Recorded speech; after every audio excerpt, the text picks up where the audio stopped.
세월호 침몰 사고가 발생한 지 벌써 13일이 지나고 있습니다. 오늘 합동 분향소가 마련되어 다녀왔습니다. 그곳은 소중한 가족을 잃은 슬픔과 비통함으로 가득 차 있었습니다. 시간은 흐르는데 아직 많은 분들이 가족들의 생사조차 모르고 있고 추가적인 인명구조 소식이 없어서 저도 잠을 못 이루고 있습니다. 이번 사고로 희생된 분들에게 깊은 애도를 드리며 가족과 친지, 친구를 잃은 슬픔과 고통을 겪고 계신 모든 분들에게 진심으로 위로를 드립니다.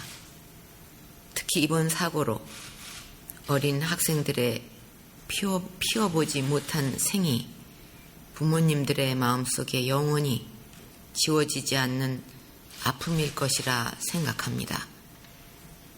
사전에 사고를 예방하지 못하고 초동 대응과 수습이 미흡했던 데 대해 뭐라 사죄를 드려야 그 아픔과 고통이 잠시라도 위로를 받으실 수 있을지 가슴이 아픕니다. 이런 사고로 많은 고귀한 생명을 잃게 되어 국민 여러분께 죄송스럽고 마음이 무겁습니다. 안녕하십니까.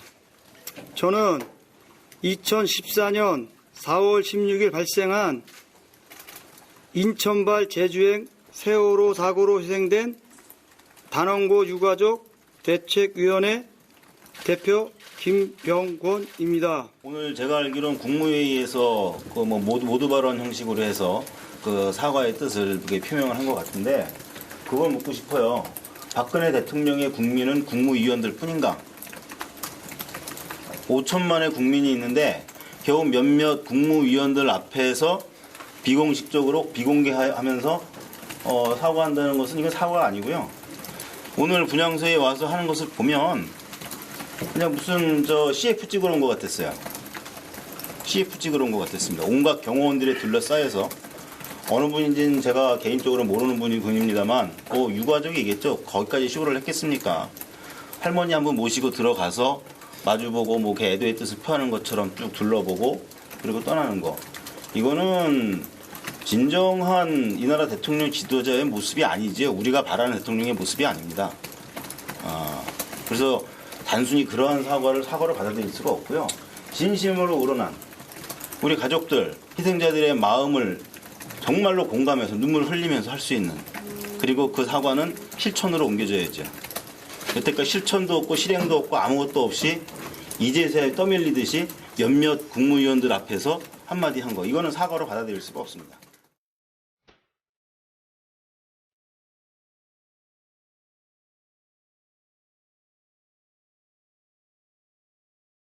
생방송 애국전선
이 프로그램은 방송심의위원회의 심의 규정을 준수하지 않습니다. 청취자 여러분 안녕하세요. 4월 28일 생방송 애국전선 세월호 특집편 또다시 함께 하시겠습니다. 참사는 일주일여가 훌쩍 지났는데 국민들의 충격과 분노, 슬픔은 어째 갈수록 더 커지고 있습니다. 일주일새 까면 갈수록 나오는 의혹과 거짓에 짚어봐야 할 이야기가 참 많은 것 같은데요. 오늘 세월호 관련 특종 기사로 기본 조회수 200만을 훌쩍 넘기고 계시다는 민중의 소리 특종 기자 정우재 기자와 함께 세월호 특집편 함께 하시겠습니다. 안녕하세요. 예, 안녕하세요. 어서 오세요. 반갑습니다. 네, 오랜만에 게스트가 등장했습니다. 지난번에 한국민속촌, 예, 민속촌 설악산 케이블카. 설악산 케이블카. 박근혜 네. 정부가 등장하기 전에 우리 시즌 네 했었죠? 번째 시즌에 그렇죠. 정권 네. 바뀌기 네네. 전에. 예. 그랬군요. 예. 참. 제가 안 계실 때만 와서 오셨었네요. 처음 뵀습니다, 저는. 예, 예. 그래요? 그렇죠. 그때 안 계셨죠. 네네. 그때 제대로 그 특종 기사로. 설악산 케이블카는 네. 충격이었어요. 네네. 요번에 그랬었죠. 설악산 갈 일이 있었는데 여전히? 처가 타자고 안 된다고 그랬죠.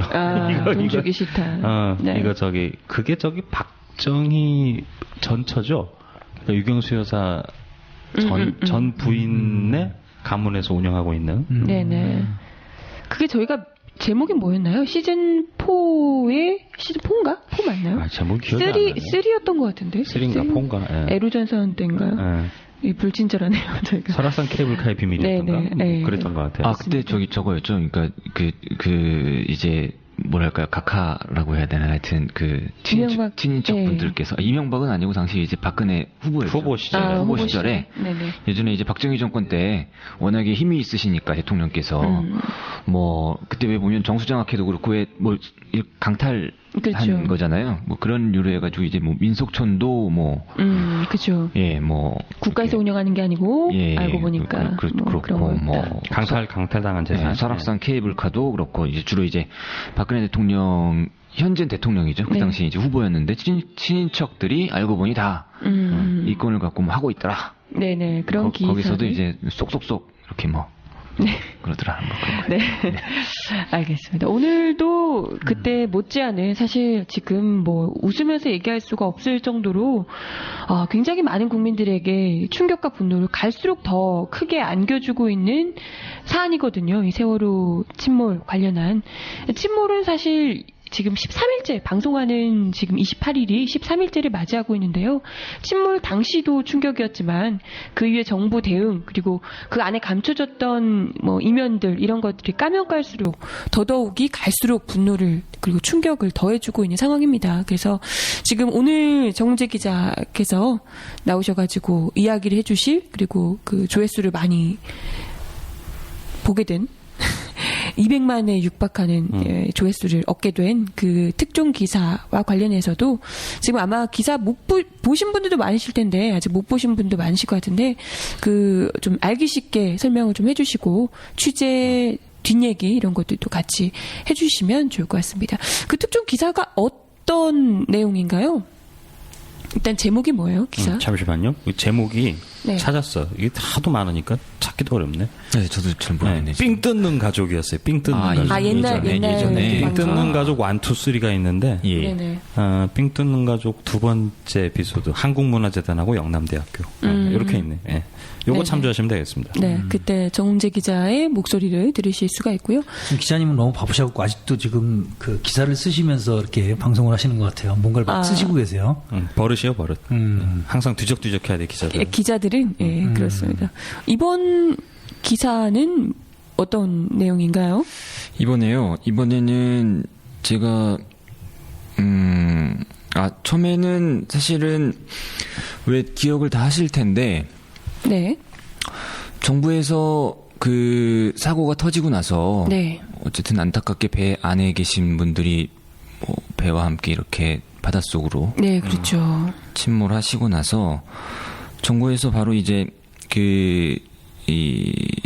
다행히 갑판 위쪽으로 나와 계시거나 해서 이제 몇 분들은 이제 네. 현장에서 구출을 했죠. 네. 네네. 또 뛰어내리신 분들을 구명벌 네. 헬기에서 구명벌을 투하해서 그 해경 제가 영상을 보니까 구명발을 투하하고 헬기에서 해경한 분이 이렇게 줄을 잡고 내려가시더라고요. 그래서 헤엄쳐 가서 이렇게 어우. 구하기도 하셨는데 네네. 문제는 이제 그 배와 함께 그 어쨌든 다 아시겠지만 그 선장과 네. 선원들과 참 이해할 수 없는 대응으로 그렇죠. 이제 침몰하신 분들, 실종하신 분들인데 네네. 초기에 이제 한 290여 분 됐나요, 실종자가? 네네. 그렇죠. 그렇게 됐던 걸로 기억하는데 그 이후에 정부가 어쨌든 간에 뭐 경비정을 뭐 100여 척, 헬기 뭐 몇십 대, 잠수사, 항공기, 잠수사 524명. 잠수사 500명에서 600명 사이 네. 뭐 이렇게 해서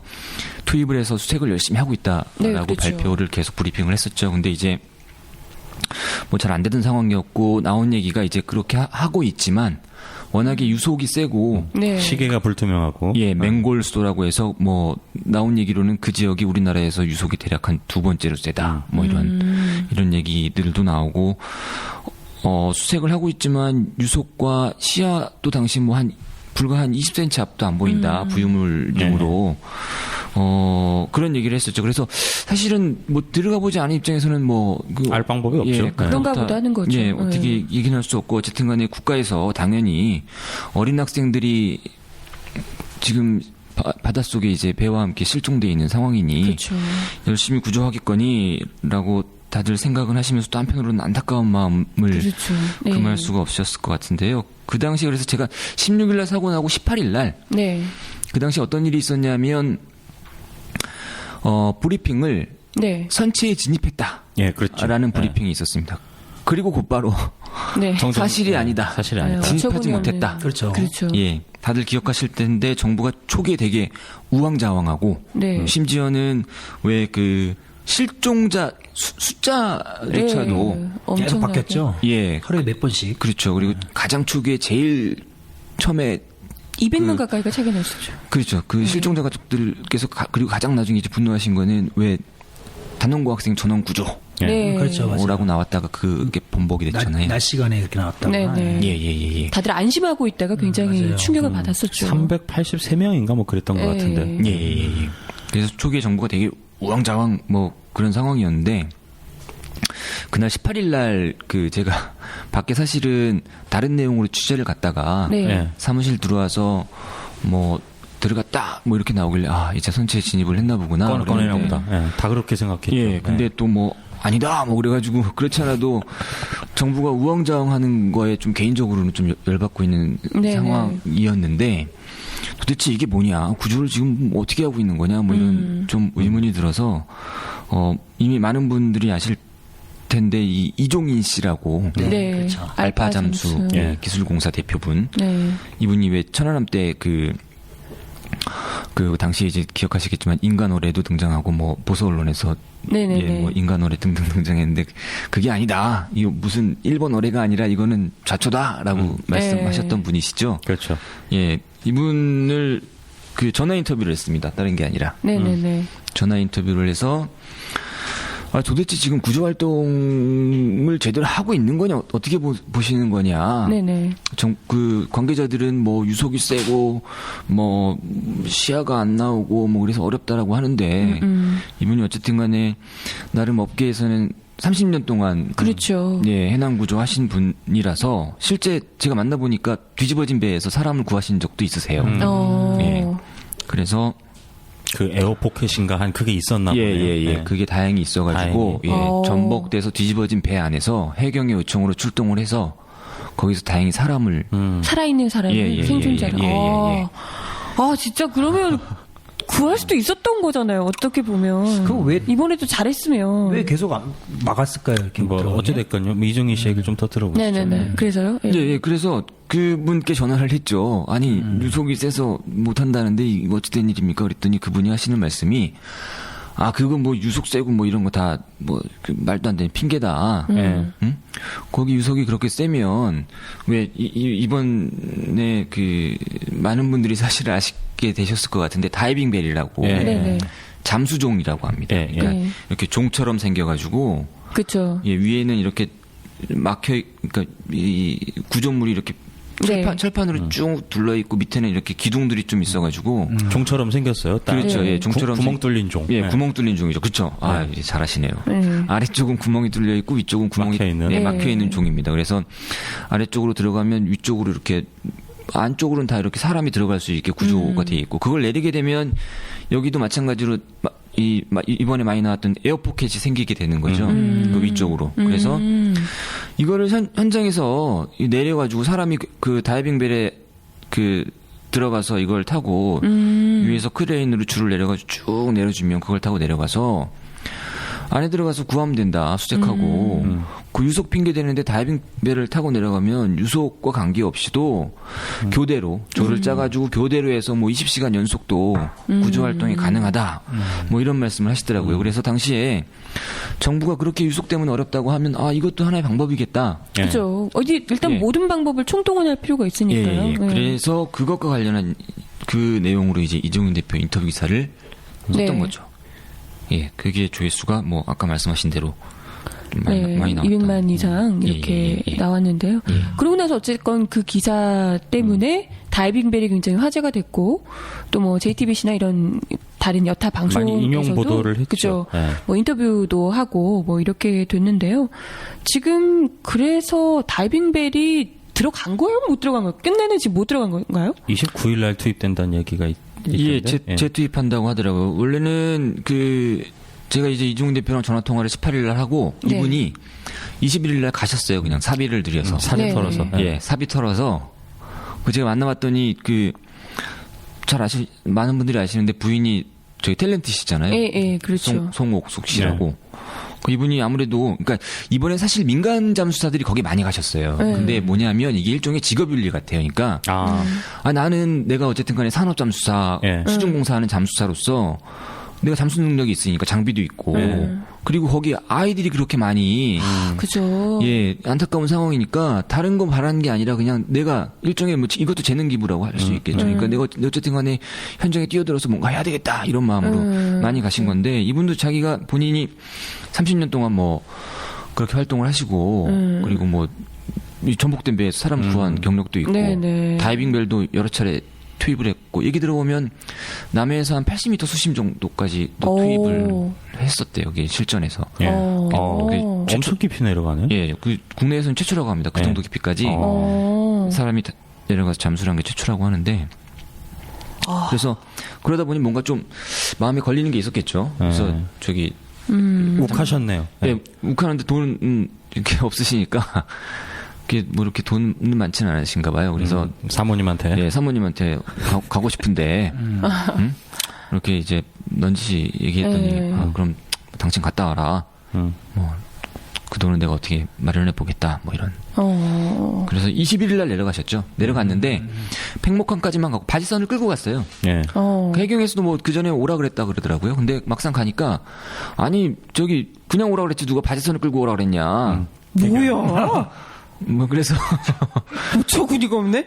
이거 바지선 지금 현장에서 지금 이미 바지선 작업을 하고 있는데 바지선을 선생님께서 이거 또 끌고 가서 현장에 같이 대면 바지선이 정박을 하려면 앵커라는 걸 내려야 된답니다. 닷이죠, 닷. 예, 네. 닷을 내려야 되는데 닷끼리 꼬여가지고 뭐 마찰을 일어나면서 이게 문제가 생길 수도 있고 등등등 그런 얘기를 하면서 혼자 그냥 오라 그랬지 무슨 바지선을 왜 끌고 왔냐. 그래서 그것과 마찰을 빚다가 결국에는 그냥 팽목항에서 철수를 했죠. 예, 21일 날 철수를 하고 그리고 나서 24일 날 네. 해경청장이 이종인 대표에게 전화를 합니다.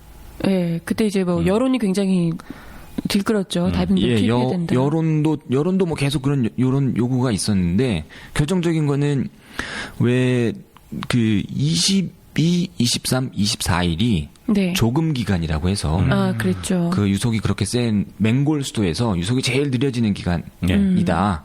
특히 이제 23일이 그 유속 느려지는 게 정점이다. 그러니까 느렸다가 다시 이렇게 또 세지겠죠. 거의 이제 마지막 기회였던 셈이죠. 예. 네, 그런데 23일 날 여기서 이제 바지선 교체 작업을 한 거죠.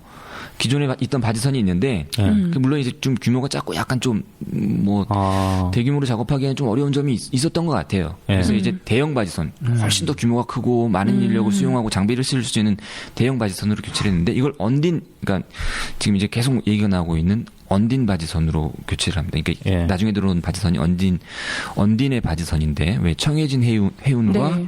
계약을 그, 군함구조 계약을 맺은 언딘의 바지선인데 이걸 교체하느라고 23일 날 8시간 정도를 허비했다라고 해요. 조금 때. 예. 그죠. 아니 왜 근데 그날 하필? 왜요? 왜 그랬을까요? 아니 그날 그것보다 며칠 전에 했으면 예. 그날 딱 맞게 할 수 있었던 거잖아요. 그러게요. 그 상식적으로 이해가 안 가네요. 뭐 도대체 여러 왜? 이유가 있었겠죠. 그 언딘 바지선이 뭐 이제 항구를 떠나가지고 사고 해역에 도착했던 시점이나 뭐 이런 여러 가지들 기타 등등 뭐 그 둘러댈 수 있는 이유는 되게 많을 그걸 텐데 미리 계산을 해가지고 미리 대놓고 조금 기간을 모르지 않을 거 아니에요. 언제부터인지. 그걸 바라면 지금 국민의 분노가 이렇게 높지는 않을 것 같아요. 네. 참 이해가 안 가네요. 정말. 아니 다이빙벨 같은 경우에도 중간에 그 이종인 씨가 철수를 한 다음에 모 대학에서 다이빙벨을 빌려왔다 뭐 이런 얘기도 있더라고요. 빌리려고 했다는 강릉 폴리텍. 예, 강릉 폴리텍에서 빌리려고 했다. 예. 빌려갔어요. 빌려왔죠. 예, 네. 빌려왔습니다. 빌려왔는데 그래도 걸렸죠. 어쨌든 간에. 그렇죠. 걸린 셈이죠. 예. 걸렸는데 기자들한테. 기자들한테 걸렸는데 그걸 또 이제 나중에 해명하기로는 그 군함업체에서 빌려온 거고 뭐 우리 해경은 우리랑 관계 없고 그리고 지금 뭐 그걸 투입할 계획은 없다. 투입할 계획도 없는데 왜 빌려갔는지 모르겠는데. 전시적인가? 예. 그러니까 이종인 씨가 다이빙벨이 있다고 하니까 자신들도 이제 다이빙벨을 동원할 수 있다는 걸 보여주기 위했던 것 같아요. 아, 그러니까 그러려면 그걸 왜 안 받았어 처음에.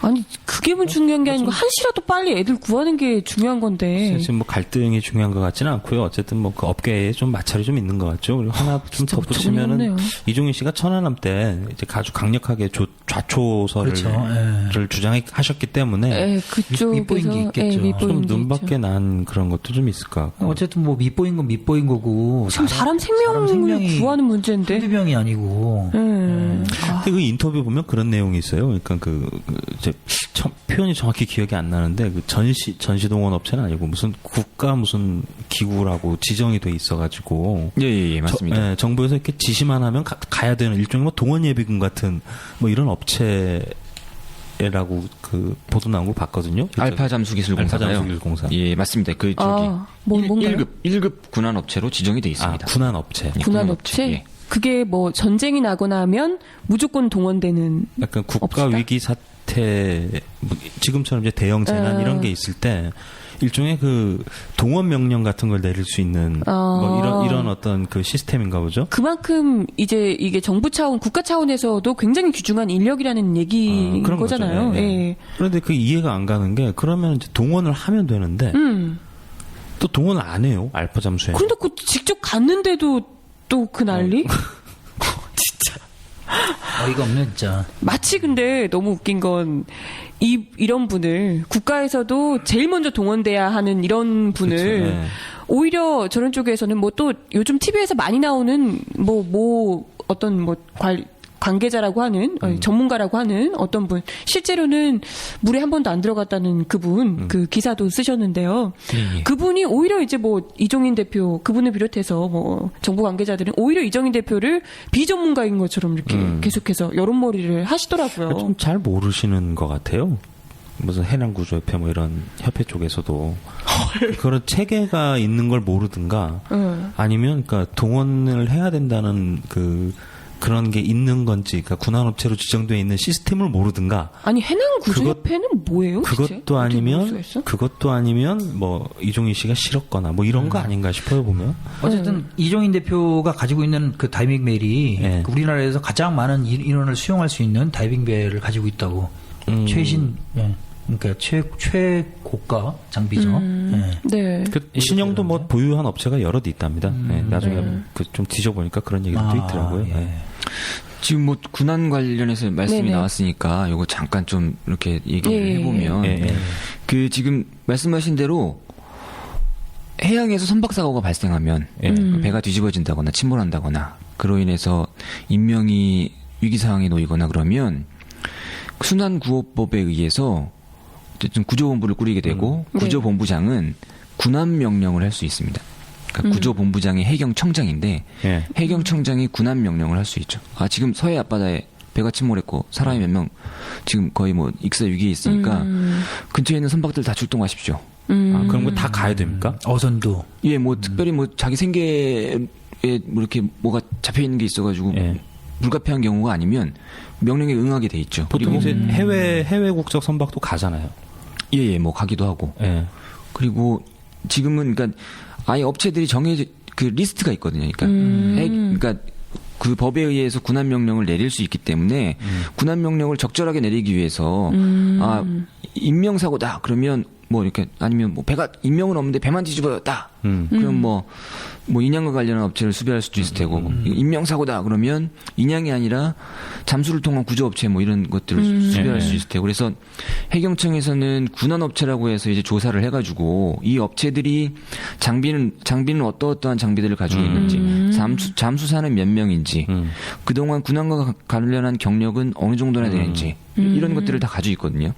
그런 걸 가지고 있는데 이번에 보면 그런 군한 명령을 사실 제대로 내렸는지에 대해서는 심각한 의문이 드는 지금 뭐 언딘 쪽 말고는 군한 업체가 동원됐다는 보도를 본 적이 없는 것 같아요. 언딘 말고는 그렇죠 없죠. 그리고 지금 보면은 정부 쪽 상황일지나 이런 걸 보면 16일 사고가 난 이후에 바로 인양과 관련한 군한업체 계약이나 크레인 수배 이런 것들을 고민을 하거든요. 실제 일을 진행을 하고 그래서 16일 날 바로 크레인 세대 대형 크레인 크레인은 인양하는 인양용 구조가 아니라 그쵸. 첫날부터. 그렇죠.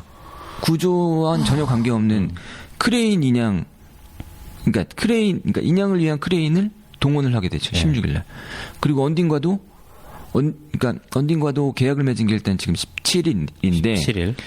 그 정부에서는 사실은 인양과 관련한 고민은 16일부터 나온 것 같아요. 그러니까 정부 상황일지나 이런 걸 보면 인양 관련 군한업체 계약, 크레인 세대, 뭐 이동중 뭐 이런 내용들이 좀 나오고 있거든요. 그럼 아예 구조할 생각이 없었다는 거예요, 처음부터? 지금 대처를 보면 그렇네요. 이런 내용을 보면 사실은 그렇죠. 그러니까 아니 첫날부터? 그렇죠. 필요한 거는 사실은 뭐 누구나 그날 다 아는 사실이지만 많은 분들이 실종된 이유가 선장이 배 안에서 대기하십시오. 그죠. 이런 방송을 하느라고 탈출을 못했던 거죠. 네네. 나중에 이제 선박직 선원들만 탈출을 했는데 그러다 보니 이제 어린 학생들이 지금 뭐 나오는 사진이나 뭐 이런 동영상이나 이런 거 보면 되게 안타까운데 네. 심지어는 뭐 이렇게 침몰하는 배 그 창 안에서 빨간색 구명조끼로 보이는 사진들도 막 등장을 하고 그러는데요. 그 상황에서는 사실은 그 잠수해서 구조할 수 있는 장비를 섭외를 하고 잠수사들을 동원을 하고 그래야 되는데 그러기보다는 지금은 보면 인양과 관련한 크레인을 수배를 하고 인양 업체와 계약을 맺고 와. 그러면서 한편으로는 발표는 뭐 잠수사를 500명을 동원했다. 그러고 있지만 사실 확인해 보면 실제 16일 날 17일 날 그 제가 이제 민간 잠수사분들이랑도 많이 통화를 했는데요. 그 잠수하는 방식이 두 가지라고 합니다. 지금 보시면 그러니까 주로 이제 해군이나 해경은 산소통을 메고 다이버 방식. 다이버 방식, 스쿠버 방식 해가지고 보통 레저할 때 보는 그 모습이죠. 그렇죠. 수경을 쓰고 산소통을 메고 입에다 물고 들어가는 거죠. 근데 얘기를 들어보면 16일 날 그 뭐 정부에서도 계속 발표한 얘기지만 워낙에 유속이 세고 뭐 그런 상황이라서 들어가면 수경이 날아간대요. 이렇게 들어가셨던 분들 말씀이 그렇게 들어가면 이게 수경이 날아간다고 하더라고요. 수경이 날아가는데 계속 들어갈 수는 없잖아요. 눈 감고 갈 수도 없는 거고. 그렇죠. 그래서 16, 17일 날은 사실 해경이 물에 들어갔다라고 하는 건 그분들 표현에 의하면 그냥 깔짝깔짝 됐다. 맞아. 물론 이제 그 군인들도 노력을 안 한 건 했겠죠. 아니겠어요. 그 상황에서 최선을 다하려고 했다고 봅니다. 근데 현실적으로 그러기 어려운 조건이었던 거죠. 다이버 방식으로는 잠수가 불가능했었죠. 그렇죠. 그래서 실제로 뭔가 요번에 가장 많이 나온 게 그 가이드라인이라고 하잖아요. 인도줄. 뭐 유속도 있고 조류도 있고 하니까 인도줄을 달고 들어가는 건데 뭐 인도줄 설치한 게 첫 번째 가이드라인 설치한 게 그 17일 오후 늦게인가 뭐 하여튼 그렇습니다. 거의 18일로 네. 넘어가는 시점 그 시점에서 가이드라인 설치했는데 그것도 해군이나 해경이 한 게 아니라 민간업체 잠수사들이 한 거죠.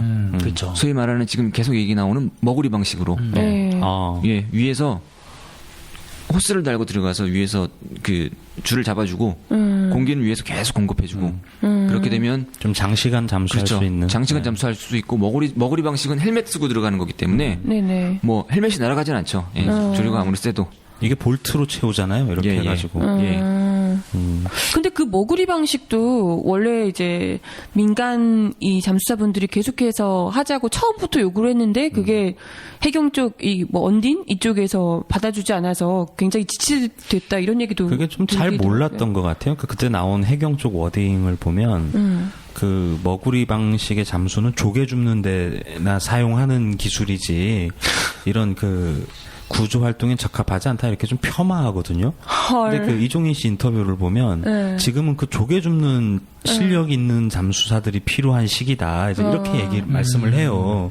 그러니까 해경 쪽에서 상황을 정확하게 네. 잘 모르는 거 아닌가. 그리고 이런 어떤 해난 구조 그리고 심해 잠수 이런 쪽에 어떤 노하우 내지는 이런 그 방법에 잘 몰랐던 것 같아요. 아니면 그게 만약에 군 쪽으로 넘어갔으면 좀 달랐을 것 같아요. 그러니까 천안함 경험도 있고 하니까. 근데 어쨌든 민간에서 난 사고고 그 일종의 작전 지휘를 지금 뭐 누가 지휘를 했냐 가지고 좀 논란이 되고 있긴 하지만 1차적으로는 해경이 지휘를 하잖아요.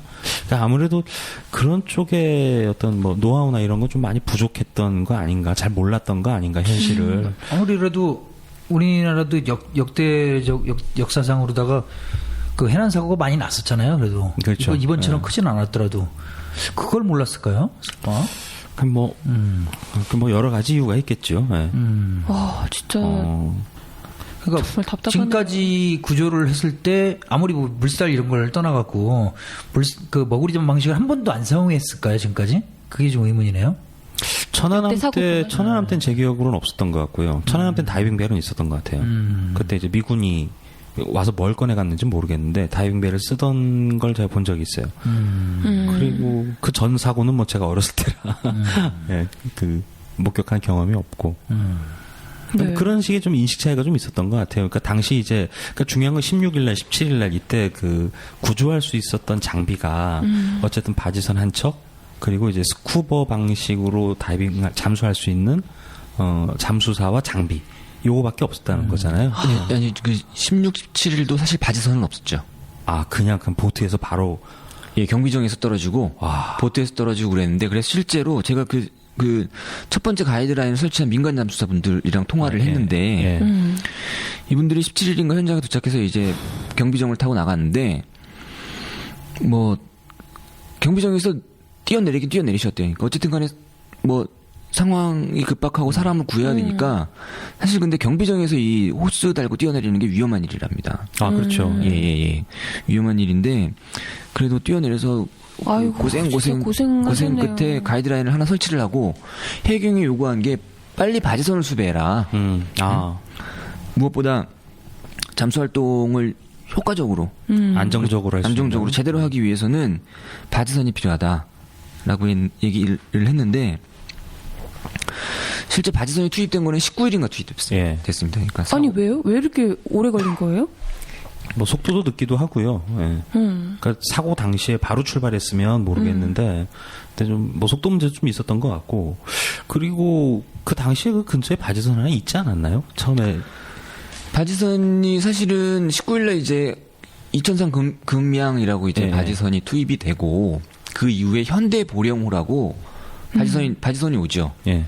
어쨌든 간에 뭐 사실 잠수사분들이 얘기하시는 게 민간 잠수사분들이 얘기하시는 게 이게 세월호가 145m가 되거든요. 예, 길이가 예. 그러면 바지선을 선수 쪽과 선미 쪽에 두 개. 예, 하나씩 둬서 거기서 내려가면 구역을 나눠서 예. A 바지선은 선수 쪽 A 바지선은 선수 쪽 담당, 그러니까 절반 담당. 이쪽은 저기 선미 쪽으로 해서 절반 담당. 이렇게 구역을 나눠서 하면 오히려 더 많은 잠수사들이 한꺼번에 그렇죠. 예. 시간을 단축해가면서 지금 한시가 급하니까 예. 그렇게 할 수 그렇죠. 있지 않겠냐? 왜 그렇게 안 하냐? 이런 얘기들이 사실 많이 나왔는데 19일날 현장에 바지선이 도착하고 나서 그것도 이제 잠수사들이 이제 요구를 했다라고 하는데요. 그래서 제가 볼 때는 해경이 처음에 바지선 고민을 안 했던 것 같습니다. 네. 그러니까 인양을 위해서 크레인을 섭외는 했지만 그리고 어쨌든 간에 청해준 회원한테 너 빨리 어떻게 이걸 저 배를 수습할 수 있도록 군안업체랑 계약을 맺어. 그래서 언딘이랑 계약을 맺었는데 맺고, 인양 전문 업체인 언딘이랑 계약을 맺었는데 그러다 보니 글쎄 잠수를 통한 구조를 정말 효과적으로 제대로 하기 위한 고민이 제가 볼 때는 없지 않았을까 싶은데 그 근거는 해경에서 바지선 얘기가 나온 게 18일 날 나옵니다. 예. 그 지금 보면 해경 관계자가 바지선 검토를 18일 날 그 바지선을 검토하고 있다는 얘기가 나오고 19일 날 바지선 현장에 도착을 하죠. 그러니까 사고가 16일이고. 예. 3일째 돼서야 그렇죠. 바지선 검토는 이미 바지선 검토는 사고 이틀 뒤에 예. 검토가 시작된 거고 실제 검토하고 바지선 투입은 19일 날 다음 날 사고 3일째 바지선이 투입이 된 거고 그리고 말씀하신 대로 그 이후에 현대보령으로 바지선이 도착을 하는데 해경에서 이걸 투입시키지 않았죠. 예. 왜요? 해경은 이종인 씨 바지선도 그렇지만 이미 기존의 바지선이 세팅이 되어 있는데 여기 다른 바지선이 들어오면 무슨 기존에 세팅되어 있는 작업이 뭐 효율적으로 이루어지지 않는다. 기존 작업이 방해가 된다. 뭐 이런 논리였죠. 이런 논리로 계속 못 들어오겠어요. 예, 못 네. 들어오게 했죠. 실제로 그래요. 근데 거기 굉장히 높잖아요. 아까 뭐 145m 물론 이제 대각선으로 들어가긴 했지만 그게 우리가 그냥 일반 사람들 상식으로는 그게 그렇게 얽힐까 이런 생각이 들거든요. 뭐 그러니까 물론 정우재 기자 얘기대로 선수에 하나, 선미에 그러니까. 하나 이렇게 그냥 하면 안보이죠. 되는데 네. 그러니까 그게 전문가분들이 그렇게 하면 된다라고 얘기를 하신 거잖아요. 민간 잠수사분들이 그렇죠. 효율적이고 좀 더 적극적인 구조 활동을 위해서 그렇게 하면 좋을 텐데 왜 그렇게 안 하냐 이런 얘기들이 나왔었죠. 예. 그런데 그에 대한 해경 측의 답변은 없는 건가요? 그냥 얽힐 수 있기 때문에 안 된다? 알파 잠수 기술공사가 처음에 바지선을 가지고 들어갔을 때 그런 얘기를 했었고요. 그 이후에 민간 잠수의 그런 요구들에 대해서는 해경에서 뭐 이런저런 얘기가 아예 무시. 예. 근데 그 아예 애초부터 언딘하고 뭐 청해진 그 계약도 있지만은 처음부터 언딘이라는 회사는 그 인양업체인 거잖아요. 인양 전문. 그죠. 군안 전문이 아니라. 예. 그쵸. 그럼 뭐 아예 처음부터 구조할 마음이 뭐 바지선 문제도 그렇지만 아예 없었다. 뭐 이렇게 봐도 뭐 무방한 거 아닐까 이게? 그러니까 뭐 어디까지나 좀 잔인한 추정인데요. 네. 그러니까 그 뭐 계약 내용이 정확히 밝혀지진 않았으니까 청해진 해운하고 언딘하고 어쨌든 뭐 계약은 맺었을 거 아닙니까? 그런데 그 계약 내용이 뭐냐에 따라 좀 달라지겠죠 아무래도. 근데 뭐 좀 소설을 많이 심각하게 쓴다면 인양을 하러 갔더니 이제 구조를 하라더라. 그 여론에 밀려가지고 이제 뭐 잠수 투입하고 뭐 이렇게 된 거 아닌가 이런 추정도 좀 그럴 가능할 수도 것 있죠. 같아요. 예. 그럼 언딘에서는 그러면 원래 이제 구조업체가 아니고 군안업체가 아니고 인양업체라면 지금 어떻게 자기들 전문도 아닌데 어떻게 거기를 지휘하고 군안 구조를 하고 이렇게 되는 건가요? 어떤 식으로? 그 초기에 잠깐 말씀드렸지만 민간 잠수사들이 사실 현장을 많이 찾았습니다. 그러니까 네네. 우리가 아는 UDT 동지회라든지 네.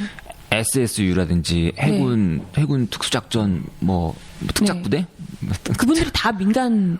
그렇죠. 그분들은 이미 군 제대하고 민간으로 다른 생업을 갖기도 하고 보통은 이제 사실은 심해까지 잠수가 가능한 사람들은 군에서 잠수를 하고 네네. 그 경력으로 수중공사 업체나 아니면 뭐 이런 업체에 취직해서 사실은 네. 산업 잠수, 그러니까 수중에서 공사가 필요한 잠수 뭐 이런 분들이거든요. 정말 전문가 중에 전문가들이시네요. 그렇죠. 그래서 이제 SSU 출신 잠수사들, 민간 잠수사들, 그리고 UDT 동지의 잠수사 이런 분들이 달려갔던 거죠. 장비를 네네. 챙겨 들고. 아우 정말 감사한 분들인데요. 예. 그래서 그런 분들이 초기에 실제 투입이 몇 분 돼서 작업을 하다가 나중에 이제 언딘이라는 업체가 들어오게 되죠. 네. 나중에 언딘이라는 업체가 들어오면서 제가 이걸 19일이죠 그때가? 예. 네.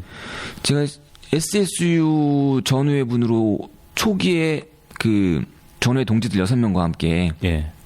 현장을 찾아서 작업을 했던 분과도 통화를 해서 확인한 내용인데요. 언딘이 들어오면서 빠지셨대요. 많은 분들이. 그리고 실제 현장 많은 분들이 빠지셨고 그리고 나서는 이제 언딘이 말씀하신 대로 인양업체이죠. 인양업체인데 보통 이제 왜 사실은 군안업체라고 해도 잠수사들을 많이 고용하지 못하세요. 그렇죠. 그러니까 네. 이게 규모가 아주 큰 업체들은 아니기 때문에 프로젝트별로 모여가지고 이제 그렇죠. 작업하고 해체하고 뭐 이런 식이겠죠. 예. 네. 기본 잠수 역량이 어느 정도는 있지만 뭐 많은 데는 한 6명, 좀 적은 데는 한 4명, 2명이기도 하고 기본 잠수 역량은 있지만 이 정도 규모면 사실은 그거보다 훨씬 많은 잠수 인력이 필요한 거죠. 예. 네네. 그 언딘도 그 정도 잠수 인력을 본인들이 평소에 이제 고용하고 있지는 않고 그러다 보니까 현장에서 그 민간 잠수사들을 일종의 픽업을 한 거죠. 그러니까 스카우트. 예, 산업 잠수가 가능한 사람들을 네네. 현장에서 이렇게 그 단기 계약으로 현장에서 고용을 한 거죠. 알바요, 알바. 예. 그런 식으로 해서 이제 언딘의 잠수사들이 구성이 되고 그 이후에는 나머지 기존에 앞서서 뭔가 좀 그 사람 구조하는데 도움을 주려고 했던 뭐 UDT 동지회나 이런 분들 심지어 UDT 동지회는 본인들이 목포에서 우리가 바지선 수배도 가능하다. 지금 당장 바지선이 필요한데 우리 바지선 수배도 가능하다. 바지선 투입해도 되겠냐. 그리고 지금 진짜. 왜 그 산소줄로 네네. 머구리요? 예, 네. 표면에서 공기를 공급하는 방식을 이제 후까? 일명 머구리라고 하는데 머구리랑 후가는 좀 약간 좀 다릅니다. 네. 그러니까 머구리는 이렇게 좀 더 뭐 이렇게 저 미쉐린 타이어처럼 이제 그렇죠. 예. 네, 뭐 그러니까 일종의 보면 구형인 거죠. 구형. 네. 그리고 신형. 그러니까 요새 사진 보셨으면 혹시 아실 것 네. 같은데 노란 헬멧 있습니다. 이렇게 네. 조금 헬멧 작아가지고 그게 이제 그걸 후가라고 하는데 그렇군요. 그게 신형이군요. 예. 그 후가 장비 2조. 그러니까 후가 장비 2조. 2명의 잠수사가 이용할 수 있는 후가, 바지선 이런 것까지 다 준비해서 현장 본인들이 다 준비해서. 현장 투입을 요청을 했는데 이분들이 계속 현장에 못 들어갔던 거죠. 처음에는 해경에서 대기하라. 아니 왜 대기해 왜? 진짜 미치겠네. 그리고 나중에 언딘에서 들어오고 나서는 언딘 중심으로 구조 활동이 이루어지다 보니까 이분들한테는 뭐 전혀 기회가 없었던 거고 그러다가 이제 유족분들이 아까 잠깐 말씀드렸지만 22, 23, 24 이때 수색을 제대로 안 하는 바람에 조금 때 유속이 약하다고 했던 그리고 그 시간에 유속이 약하니까 우리가 24시간 열심히 수색을 하겠습니다라고 약속을 했던 해경이 유족들에게 약속을 했던 시기에 8시간이나. 예, 언딘 바지선으로 교체하느라 시간을 허비하고 이러느라 24일 날 유족들께서 분노가 폭발을 해서 해수부 장관과 해경청장을 붙잡고 이종인 대표와 그리고 민간 잠수사들을 당장 투입해라 라고 해서 해경청장이 이종인 대표에게도 전화해서 오십시오 하고 그리고 그동안 대기하라고만 했던 민간 잠수사들을 그 다음날 25일 날 투입을 시킨 거죠. 예. 이게 시간대별로 정리를 쭉 하니까 그림이 좀 그려지네. 네. 뭐 그 시간이면은 뭐 이제 이게 어떻게 구조하고는 시간이 좀 상당히 좀 멀어진 상황이잖아요. 또 25일이면 이미 유속이 빨라진 때 아니었어요? 네. 그렇죠. 25일 날 유속이 빨라지고 다들 기억하시겠지만 지난 주말을 경과하면서 현장에서는 지금 비 오고 뭐. 예, 비가 오고 풍랑 치고 그러면서 사실은 지금 구조 활동이 중단된 상태. 그 주말 내내 중단돼 있던 상황이었죠. 토요일, 일요일 해가지고 보니까 뭐 천막도 날아다니고 그러더라고요. 바람이 엄청 세게 분 모양이죠. 정말 이거는 고의가 아니고서는 이렇게 이럴 수가 없을 정도로다가 이렇게 상식적으로 다 이해가 납득이 안 되고 예를 들어서 이제 그러니까 언딘이 아무리 뭐 그 언딘에서 잠수사를 고용을 해가지고 조금 아까 말씀하신 대로 알바로 다 고용을 해가지고 한다 그래도 그러니까 지휘 능력이라는 게 있는 거 아니에요. 그러니까 뭐 구조에 대한 어떤 그 언딘 업체에 있어서 어떤 해봤던 경험이 있어야지 지휘 능력이 생기는 건데 그냥 알바들 써갖고 해 뭐 이러면은 나름대로다가 일이 또 꼬일 거 아니야 그 속에서도. 그러니까 제 생각에는 어쨌든 언딘이 아니라 이거는 냉철하게 판단을 해갖고 정말 구조 전문 업체를 이렇게 모아가지고 그 업체를 이렇게 하는 게 정상이었던 것 같은데. 업체도요. 그러니까 언딘 규모가 뭐 매출액 기준으로만 봐서 그렇긴 한데 우리나라에 그만큼 큰 회사도 별로 없어요 생각보다. 그러니까 그게 좀 이해가 안 되는 게 그러니까 지금 그림은 현장은 언딘이 통제하고 해경은 언딘을 도와주는 뭐 이런 그림이거든요. 그러니까 이렇게 가면 무슨 재난대책본부가 있고 거기서 해경한테 이제 무슨 지휘 정권을 준다든가 그래서 해경의 지휘하에 언딘하고 이제 민간 잠수부들이 움직여야 이게 정상적인 그림인데 예. 지금 거꾸로 이제 언딘이 현장을 통제를 하고 해경이 이제 언딘 쪽을 도와주는 뭐 이런 그림이에요. 그러니까 해경이 알바가 됐네 해경이. 그 정부가 전혀 책임을 지지 않는 거죠. 지금 이런 상황에서 정부가 그런 그림이죠. 예. 그래서 이제 그 청해제네온과 언딘이 무슨 계약을 했는지 그리고 해경하고 언딘하고는 어떤 계약을 맺은 건지 수의 계약이니까 뭐 계약서가 있을지 없을지 모르겠지만 뭐 그런 일도 좀 나중에 쟁점이 될 것 같긴 해요. 근데 지금 또 인터넷상에서 온라인상에서 굉장히 많이 떠돌고 있는 게 언딘이 뭐 해경 측하고도 관련이 있네 없네 뭐 이런 얘기들도 나오고 있고 그만큼 이제 의심스러운 이 부분들이 상당히 많기 때문에 언딘 대체 뭐길래 사람이 이렇게 물에 수백 명이 빠졌는데 갑자기 인양업체가 등장해서 거기다 전면에 나서서 계약을 하냐 이런 그렇죠. 얘기들이 나오고 있거든요. 언딘 쪽도 취재해 보셨죠? 예, 언딘이랑도 사실은 뭐 본사에도 전화를 걸고 뭐 관계자들이랑 통화도 하고 했는데요. 워낙에 좀 그 의혹을 많이 받고 있어서 네. 의혹. 예. 예, 그 사실은 취재에 잘 응하지는 않습니다. 예. 그 뭐 전화 받기 싫을 것 같아요. 예, 그런 게 목소리에 딱 퍽퍽 티가 나서 뭐 바쁘다 그러고 뭐 전화를 끊고 뭐 물어봐도 대답을 잘 안 해주고 뭐 그러긴 하는데요. 언딘이라는 업체가 2004년에 설립이 됐습니다. 이게 좀 약간 좀 뭐랄까요? 이게 재미있는 부분일 수도 있을 것 같은데 벤처 기업으로 설립이 돼요. 처음에. 네, 벤처 기업으로 설립이 되고 2004년이면은 한 10년 됐네요.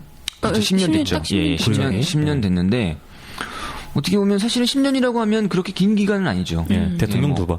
예, 10년인데 이 업체가 말씀하신 대로 규모는 꽤 있습니다. 예. 그 군안업체 등록된 리스트를 봐도 언딘도 2011년 군안업체 그 해경청에서 군안업체를 조사해서 각각의 업체의 장비 보유 내역 그리고 잠수 인력 이런 것들을 조사한 그 리스트를 보면 여기 언딘이 보유하고 있는 장비가 꽤 돼요. 예, 뭐 그럼 이제- 반지선도 있고. 그렇죠. 그럼 규모가 작은 업체는 아닌데 들어보면 언딘에 대해서 뭐 다른 이제 뭐 수중공사를 하는 업체들이나 이런 데 물어보면 예. 언딘 잘 못 들어봤다 뭐 이런 말씀들을 좀 많이 하세요. 아, 듣보잡이다. 예, 그래서 언딘의 성장 과정 뭐 이런 것들도 사실은 지금 조금 의혹들이 좀 있어요. 스러운 부분이 있는데 거기 말씀하신 대로 지금 해경과 그러니까 해경청, 해양경찰과 언딘과 해양구조협회 이 지금 셋이 묘하게 좀 얽혀 있습니다. 일종의 삼각관계, 삼각동맹이라고 해야 될까? 뭐 그런 정도까지 좀 인적으로도 얽혀 있고 뭐 그런 게 있거든요. 언딘과 해경과 어디요? 해남 구조. 한국해양구조협회. 해양구조협회. 예. 예. 뭐 해경은 해양경찰이고요. 예, 예. 네. 그리고 언딘은 지금 아시는 바와 같이 벤처기업으로 출발한 2004년에 벤처기업으로 출발한 인양업체입니다. 네. 그리고 한국해양구조협회가 있는데 이 한국해양구조협회가 그 2012년에 순환구호법이라고 예. 네. 개정이 돼요. 그러니까 순환이 발생하면 그 뭐 국가는 가용 가능한 모든 자원과 인력을 동원해서 인명을 구조할 의무를 부여하고 있는 그에 따라서 각종 장치와 기관과 이런 것들을 규율하는 법률인데 네. 예. 여기에 한국해양구조협회 이 법에 근거해서 2012년 이 법이 개정되면서 2013년에 한국해양구조협회라고 설립이 되거든요. 그런데 그 전신은 이 한국해양구조단이라고 있는데 예. 이게 한국해양구조협회라고 2012년 법 개정돼가지고 설립되면서 구조단을 흡수하고 2013년에 이게 지역별로 막 다 설립이 됩니다. 예.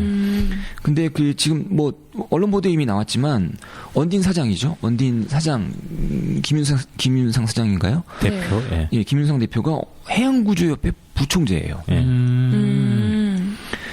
그리고 그림이 나오네. 예. 그리고 제가 과거 자료도 좀 찾아봤는데 우연히 뭐 검색을 하다가 구글에서 검색을 하다가 과거 해양청에서 무슨 그 해난 구조와 관련한 좀 더 해난 구조 개선과 무슨 효율적 해난 구조를 위한 이런 일종의 워크숍을 연 적이 있습니다. 예. 여기에 유독 언딘 그러니까 민 쪽에서 예. 구조업체 관계자로 언딘 쪽이 참석을 합니다. 근데 이 참석한 사람이 언딘의 이사이면서 그러니까 언딘의 이사이면서 해양구조협회 또 임원이기도 해요. 그 지금까지는 사실은 언딘 사장이 해양구조협회 부총재다. 부총재. 예. 이쪽으로 뭐가 얽혀 있구나라고 해서 이상했는데 들어보면 한 사람만이 아닌 거죠. 다른 임원도 임원들이. 다른 임원도 언딘과 해양구조협회 겸임을 하고 있는 거죠. 요즘 그 나오는 그 저기 해수부 마피아 뭐 이런 거랑 좀 연관이 좀 있을 것 같은데, 그러니까 예를 들면은 뭐 전직 관료들 이런 쪽에서 민간업체 꽂아줘가지고 뭐 이사 이런 거 시켜가지고 월급 주고 일감 몰아주고 뭐 이런 그림 아닌가요 지금? 그래 보이는데요. 그게 여기 잠깐 이제 해경도 있다고 말씀드렸는데 네네. 이 해양구조협회는 그 독자적인 단체는 아닙니다. 이게 사단법인은 아니고. 사단법인 아니고 법정법인인데 법에 근거해서 만들어진 법인이니까요. 법정법인이면서 비영리법인인데 예. 여기가 해경청장의 통제를 받아요. 예. 그러니까 독자적으로 할 수 있는 건 없고 해경청장이 예산과 관련해서 승인을 하고 예. 임원 임명과 관련해서도 해경청장이 저기를 하고 그럼 어쨌든 해경의 통제는 받는 그렇죠. 협회네요. 예. 사업계획서도 해경청장이 승인을 합니다. 예. 검토하고. 예. 그러니까 사실은 해경에서 통제하는 조직이라고 할 수 있죠. 예. 그런데 지금 사고에서 보면 아까도 제가 말씀드렸는데 현장은 언딘이 장악하고 있고 해경은 서포트해주는 역할 좀 뭐 그러고 있잖아요. 그리고 언론 인터뷰에 나오는 건 아까 언론 인터뷰 많이 나오신 분은 황대식 씨라고 네. 여기 한국해양구조협회 구조단장이라는 분이죠. 네네. 그리고 지금 사실은 그 언딘에서 고용한 민간 잠수사들 네. 그리고 다른 민간 잠수사들은 현장에 투입이 안 되는데 유독 한국해양구조협회 민간 잠수사들이 한 10여 분 정도가 또 현장에 투입되고 계세요. 그리고 현장에서 민간 잠수사들이 우르르 도착하셨을 때, 그러니까 여기저기서 막 달려왔을 때, 그 민간 잠수사들의 접수를 받고 이들을 추려가지고 현장에 투입하고 이 역할을 한국해양구조협회에서 했습니다. 해경에서 안 하고? 예. 한국해양구조협회에서 했죠. 그러니까 지금 사실은 현장에서 구조활동과 관련해서 하고 있는 곳은 해경해군, 언딘, 해양구조협회 이렇게 되는 거죠. 근데 해군만 빼면은 다 해양구조협회라고 봐도 되겠네요. 해군과 해경을 빼면 언딘과 한국해양구조협회에서 하고 있는 거죠. 그리고 이 두 곳은 한국해양구조협회는 사실상 해경 관할에 있는 조직이고, 그리고 언딘 대표는 또 한국해양구조협회 부총재이고, 그러니까 뭔가 지금 이 한국해양구조협회가 가운데 있고, 그 오른쪽에 해경이 있고, 왼쪽에 언딘이 있고, 이게 다 인적으로도 얽혀 있고, 거의 같은 조직이라고, 유기적인 같은 조직이라고. 그러니까 그림상 뭐 조직도 이런 거나 법령을 보면은 해경청장이 그 사업계획서를 승인을 해야 되니까, 그리고 그 임원 선출에 대한 것도 이제 해경이 통제를 하는 것처럼 보이긴 하는데, 근데 알고 보면은 협회가 중심이고 나머지가 곁다리인 뭐 이런 좀 이상한 기형적인 조직으로 나타나는데요? 그러니까 지금 그 어떤 커넥션에 의해서 다른 업체들이 배제될 수밖에 없는 뭐 이런 상황. 다른 민간 잠수부들이 다른 민간 잠수부들이나 다른 업체나 배제될 수 없는 상황이 만들어지는 뭐 이런 그림이 딱 나오네요. 이거는 좀 더. 그러니까 협회가 민간 잠수사들을 선별을 했다면 어쨌든 이제 뭐 자기네 협회에 가까운 사람, 그러겠죠. 조금 더 막말로 하면 아는 사람 중심 이렇게 될 수밖에 없겠네요. 아니 저는 그럴 수도 있다고 보는데 중요한 건 그 협회가 얼마나 능력이 있느냐인 거잖아요. 지금 그렇죠. 이때까지 본 걸로만 따지면 협회가 정말 능력이 있는지가 의심스럽거든요. 그 아까 이제 방송 인터뷰 계속 나온다는 분도 기사 보니까 아까도 이제 이야기했지만 실제로 뭐 일반 잠수사? 예. 제가 그렇지 않아도 저도 궁금해서 한국해양구조협회에 전화를 걸었죠. 취재를 했는데 여기가 회원이 7,000명입니다. 예, 7,000명이에요. 7,000명인데 그 중에 구조사가 7,000명. 아니 회원이 아니라 회원이. 예. 근데 이제 한국해양구조협회는 어쨌든 간에 이 해양구조와 관련한 뭐 구조 능력을 가지고 있거나 아니면 관련한 산업계에 있는 무슨 조선소라든지 뭐 이런 관계 산업계들이 이제 회원 가입할 수 있는데 여기 전체 회원이 7,000명 규모인데 그 중에 산업잠수사나 심해잠수사 정말 이번 사건과 관련해서 필요한 능력을 가지고 있는 사람 어느 정도인지 정확히 모르겠지만 그 사람과 그리고 다 그러니까 소위 말하면 범위를 확장해서 취미로라도 스킨스쿠버 자격이라도 가지고 있는 분, 그러니까 7,000명 중에 스킨스쿠버 자격이라도 가지고 있는 분은 한 1,000분 정도, 예, 1,000명 정도인 거죠. 7,000명 중에 1,000명. 예. 물에 들어갈 수 있는. 예, 근데 지금 말씀하셨듯이 이제 황대식 그 해양구조협회 본부장이라고 네. 이분은 지금 언론에 나와가지고 지금 계속 유속이 전문가예요. 세다, 예, 네. 조류가 어쩌다, 뭐 그리고 지금 다 지금 언론의 인터뷰가 그냥 해양구조협회 구조본부장이 아니라 그냥 황대식 구조본부장이라고 나옵니다. 그럼 사람들이 이야기는 그러니까. 현장에서 구조활동을 펼치는데 뭔가 본부장 역할을 하고 있구나. 센터다 이렇게 예, 생각하겠죠. 그래서 저도 사실은 그게 궁금해가지고 그래서 이제 이분이 구조본부장이라 전화를 한번 해봤어요.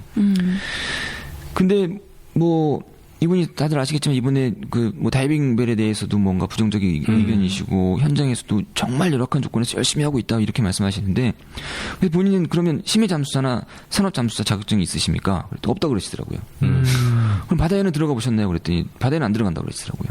왜요? 본부장이니까 본부에만 있는 거지. 예, 그 뭐 유속이 세서? 그러니까 지금 그동안 민간 잠수사들 접수받아가 지금 다 추리고 네. 잠수사들 이렇게 뭐 투입 계획 짜고 뭐 이런 컨트롤을 한다고 합니다. 근데 이분이 뭐 행정 인력은 필요하니까요. 근데 이분이 어쨌든 뭐 다이버 자격증을 가지고 계시대요. 다이버.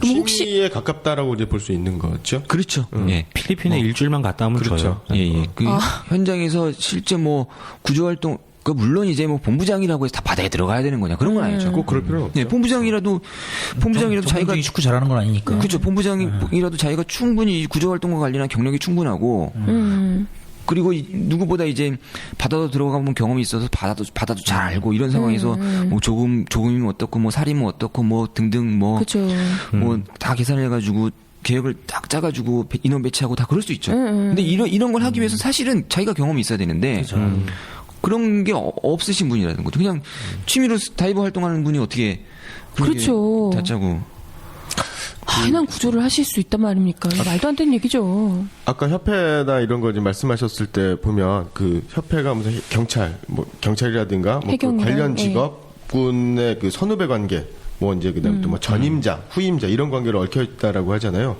근데 이제 제가 아는 바로는 어떤 게 있냐면 그 선박 관련해 가지고는 뭐 KR 한국 선급도 마찬가지지만 그 해기사 자격증 이라든가 이런 게 기본적인 자격증이거든요. 선박 운항과 관련해 가지고는. 그런데 이제 해기사 자격증을 가지고 올 수 있는 데가 이제 해군사관학교라든가 그다음 또 해양대학교.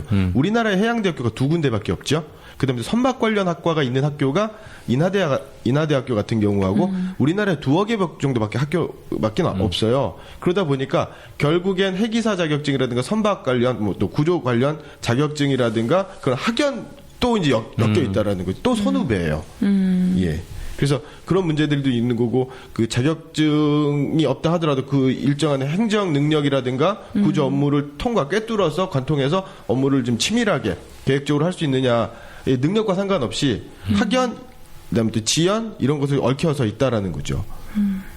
아니, 사실 뭐 그게 얽혀 있을 수밖에 없는 게 뭐 필연적이라면 그런 걸 다 동원해서라도 어찌됐건 그렇죠. 애들만 잘 구했으면 됐어요. 말할 것도 없습니다.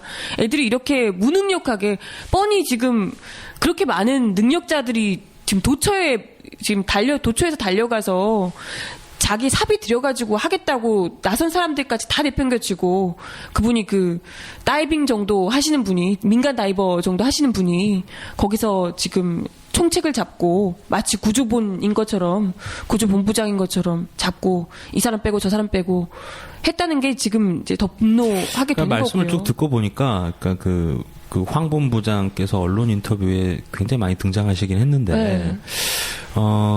전체적으로 그 지금 나오는 얘기들 중에 그러니까 시스템이 부족하다, 뭐 재난 컨트롤 센터가 없다 이런 얘기들 많이 나오잖아요. 근데 보니까 좀 그런 부분은 이해가 가는 측면이 있어요. 그러니까 언론도 여기가 컨트롤 타운가 하고 보통 이제 빨대를 꼽는다 그래요. 은어로 취재할 때 해경 쪽에 빨대를 딱 꽂았는데 아는 게 없어. 그럼 이제 그죠. 또 본부장한테 이 사람이 마이크인가? 보통 이제 그 말하는 사람, 대변인 뭐 이런 사람들을 마이크라고 불러요. 이 사람이 마이크인가 하고 마이크를 갖다 댔는데 핀이 안 맞는 거예요. 근데 이제 급하니까 이제 계속 보도는 나가고. 근데 그러다 보니까 그 현장 상황이랑 전혀 동떨어진 얘기들만 방송에 나가고. 그죠. 뭐 이렇게 되는 거 아닌가 싶네요. 지금 쭉 돌아가는 내용들을 보니까. 근데 그걸 계속 방송 특히 공중파나 이런 방송들에서 그분을 계속해서 인터뷰를 돌리고 하면서 마치 그게 아니, 지금 뭐 13일이나 지났는데 똑같은 얘기만 13일째 듣고 있잖아요. 직함도 구조 본부장이니까 당연히 이제 이 양반이 민간 잠수 쪽의 구조를 총괄하는 양반이구나 이제 이렇게 생각할 수밖에 없잖아요.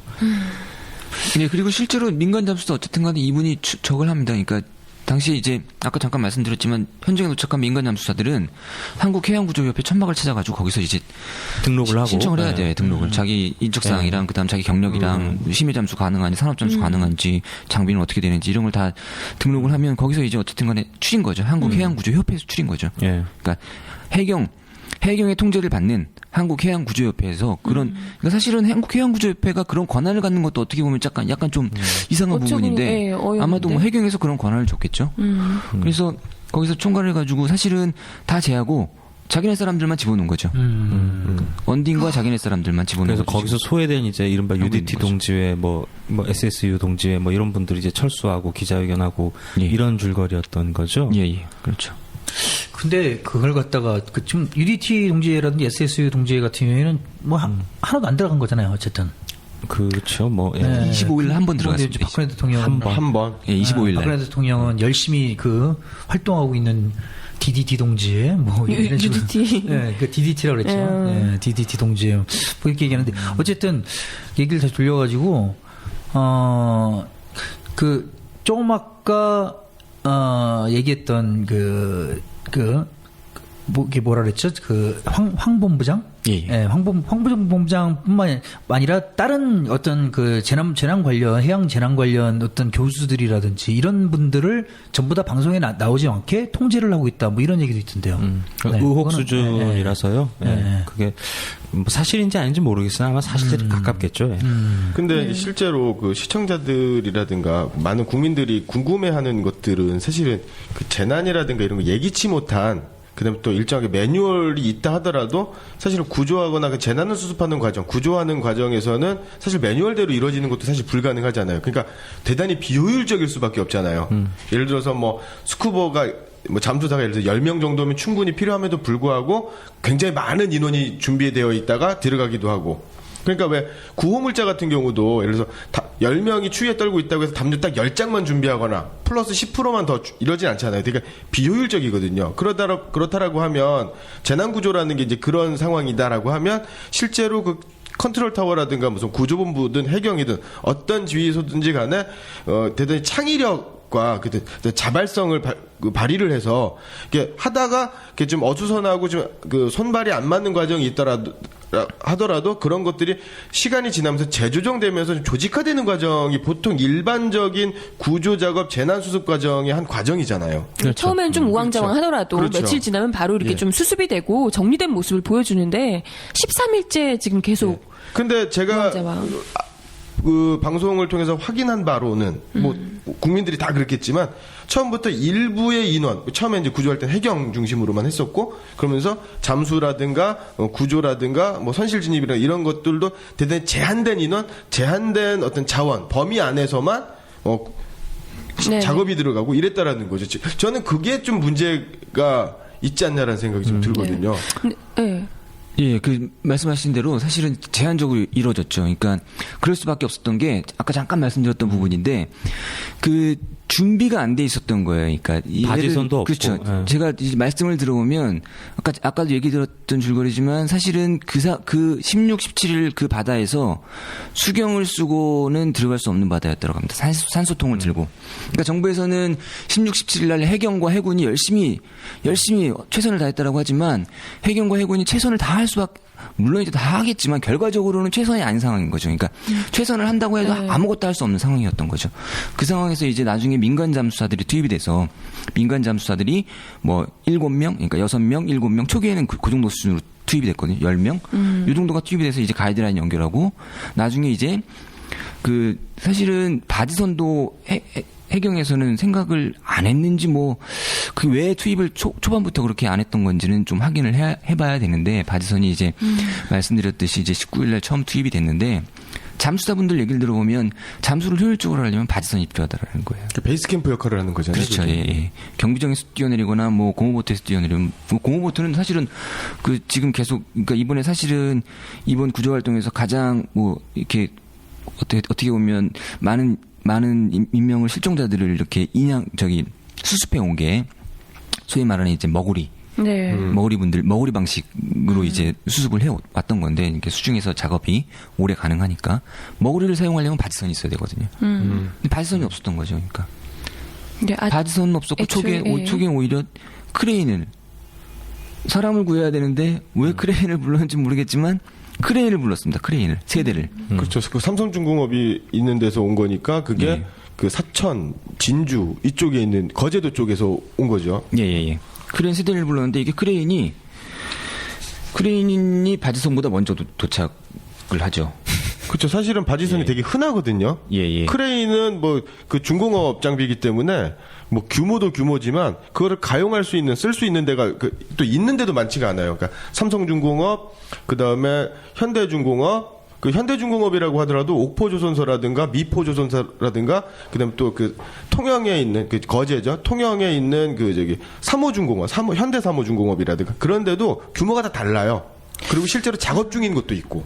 근데 그러니까 가용이 안 되죠. 일단은 보여지는 그림에서는 크레인이 있으면 뭔가 좀 하고 있는 것 같은 그죠. 카메라가 잡기에는 되게 멋있어 보이긴 하겠지만 네, 전혀 쓸모없는 실제로는 사람을 구하는 데는 전혀 필요 없는데 초반부터 그렇죠, 필요 크레인부터 없죠. 빌렸다는 거고. 사람을 구하는데 전혀 필요 없는 크레인을 16일 날 크레인을 섭외를 해서 제일 먼저 이동시키고 그럼 그건 어때요? 공기 주머니 삼각형으로 돼 있는 부표. 예. 그죠. 공기 주머니를 뭐 달아서 배를 안 깔아앉게 한다는 둥 뭐 그런 것들도 했었는데 그런 건 효과가 없는 건가요? 그게 사실은 이번에 많은 분들이 좀 안타까워하시는 게 18일 날 낮에 다 기억하시겠지만 그나마 나와 있던 그 선수 바닥 부분이 네. 물속으로 가라앉아 버렸거든요. 그렇죠. 그래서 생존 가능성이 더 낮아지는 거 아니냐 이런 우려들을 많이 하셨는데 많은 분들이 사실은 배가 그래도 조금이라도 떠 있을 때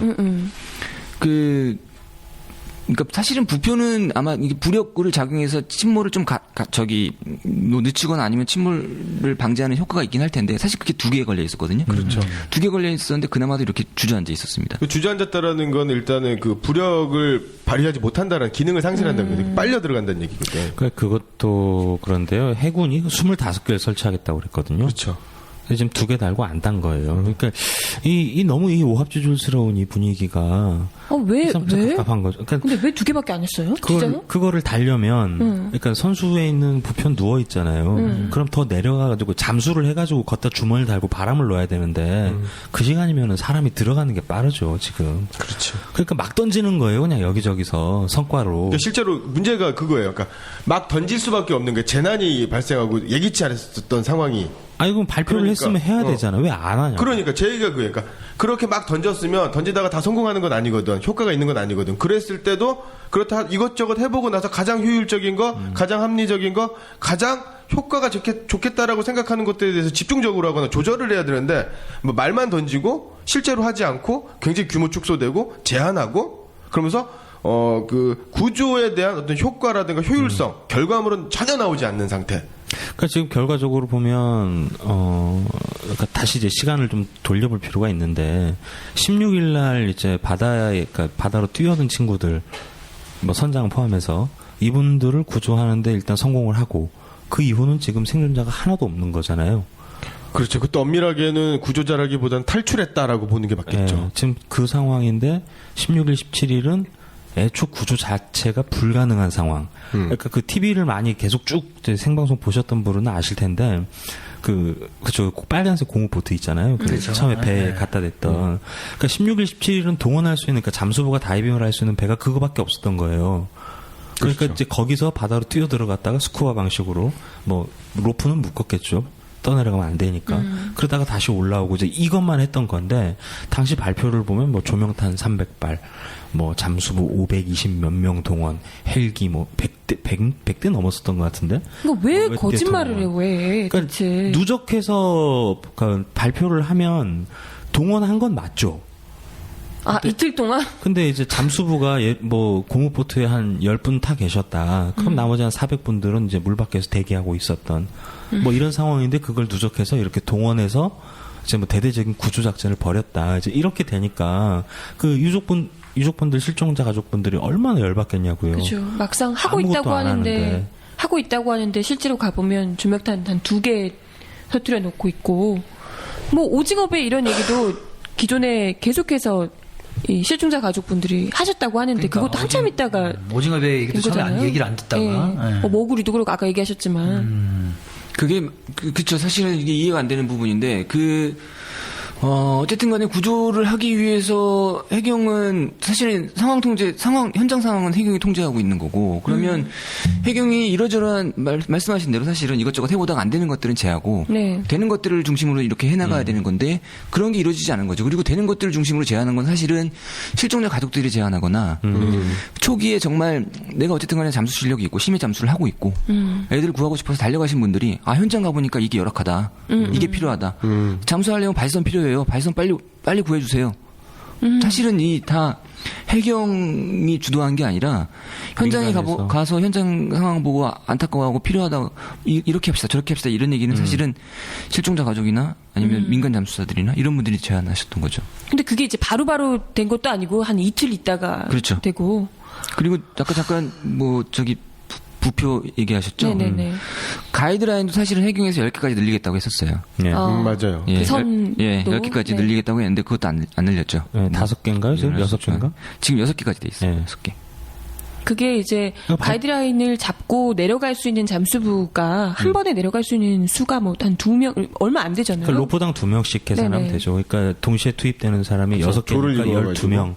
12명, 그러니까 6조가 한 번에 들어갈 수 있다 이렇게 보시면 되겠죠. 그러니까 뭐 몇백 명 대기하고 있어봤자 지금 들어갈 수 있는 수가 12명씩 이렇게밖에 안 되고 그나마 다이빙배를 설치하면 뭐 여러 명이 그래도 좀 이렇게 할 수 있다 뭐 이런 얘기인 그러니까 거잖아요. 다이빙벨도 3인승, 2인승이니까 근데 이제 대신에 한 번 들어가면은 장시간 동안 작업할 네네. 수 있으니까 그러니까 이런 방법 저런 방법 써보자 그렇게 계속 제안을 하는데 이게 안 되는 거잖아요. 그러니까 물리적으로 뭐 그냥 곱하기 이렇게 산술적으로 계산할 방법은 아니지만 그러니까 바지선 2개 대고 그 배에 이제 줄을 한 12개 정도만 묶어놔도 그러면 뭐 한 24명이 동시에 들어갈 수 있는 거 아니에요. 그러면 그쵸. 이제 대기할 수 있는 민간 잠수부들하고 계속 인원 교대해가면서 이렇게 작업을 할 수도 있는 건데 그렇죠. 지금 또 현장에서 민간 잠수부들이 철수를 하니까 계속 이제 컵라면 먹고 구석에서 주무시다가 또 들어가고 이러면서 계속 잠수병 환자들이 생기더라고요. 진짜 피로 누적으로. 그분은 또 얼마나 그렇죠. 고생이세요. 아니 근데 왜 그렇게 민간 잠수부 분들께서 철수를 하시게 되기까지 뭐 또 일반인들은 또 잘 모를 수 있으니까요. 거기서 조금만 더 그런 분들 당장에 사람 인력이 부족한 상황이잖아요. 어떻게든 더 많은 인력을 또 능력 있는 분들을 모셔서 최대한 많이 좀 이렇게 하면 좋을 텐데 왜 그렇게까지 이분들의 얘기를 들어주지도 않고 투입도 제대로 안 되고 그런 상황까지 갔는지도 의문입니다. 그런 것도 좀 의혹일 것 같아요. 그러니까 지금 현장에 바지선 하나 있는 거잖아요. 언딘 쪽. 예, 언딘 리베로 바지선. 네. 지금 뭐 그게 많이 지금 나오는데. 그게 지금 포화 상태란 말이죠. 그러니까 왜? 아니 왜요? 왜 왜 못 대체? 느껴요, 그러니까 진짜. 선미애랑 아까 말씀하신 대로 2개를 하자 이렇게 얘기를 하셨는데도 불구하고 그러니까 바지선 폭풍우가 치거나 태풍이 불거나 그러면 저반에 항구에 피안이라고 하죠. 피난하는 배들이 다 묵잖아요. 바지선은 일단 동력이 없는 배이기 때문에 또 사각형이지 않습니까? 그러니까 여러 개의 바지선이 온다 하더라도 같이 묶어서 조그만 바지선이 좀 커질 수가 있는 거죠. 확장이 되는 거죠. 그래서 침몰되어 있는 세월호 주변으로 바지선 서너 개, 2-3개 이상 여러 개를 연결하면 거기에 무슨 구조본부까지도 들어설 수 있고 그렇죠. 여러 가지 장비가 되면 또 잠수병을 치유할 수 있는 그런 응급 조치할 수 있는 곳. 그러니까 여러 가지 공간이 마련이 되거든요. 저희가 아마추어라서 막 던지는 걸 수도 있어요. 예.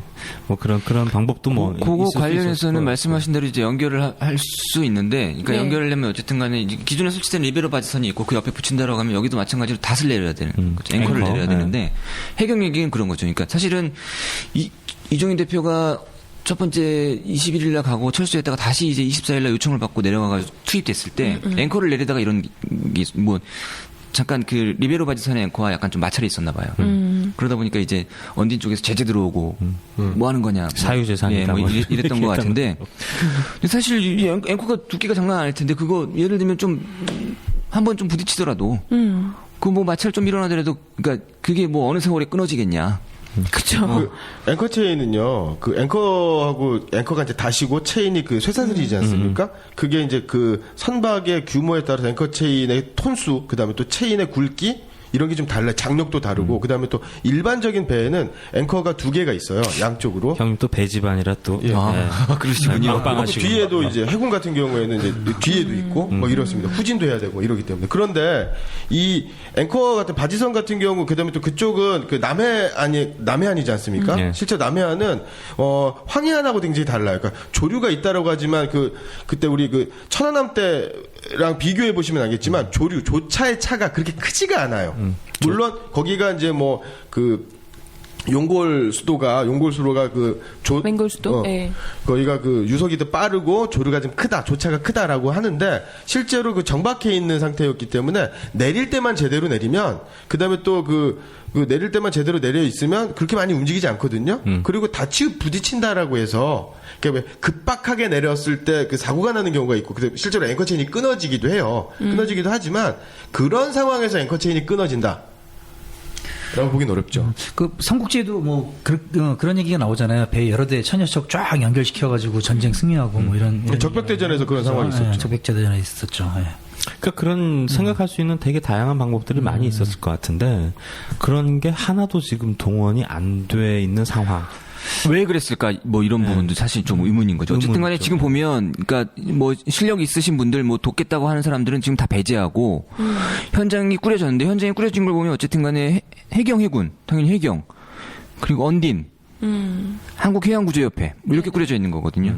근데 이게 지금 다 세 군데가 다 뭐 이렇게 얽혀 있다라는 거죠. 그러니까 뭐 해경과 한국해양구조협회는 해경의 통제를 받는 곳이고 해양구조협회와 언디는 인적으로 얽혀 있고 뭐 이런 거니까 왜 그러면 조금 더 적극적이고 효율적인 구조를 위해서 민간 잠수사들 초기에 뭐 다 본 거지만 사실은 그 가장 처음 어려운 조건에서 가이드라인을 개척하고 그죠. 선체 이런 분들 다 지금 민간 잠수사 부들이 민간 잠수사가 능력이 입증된 거잖아요.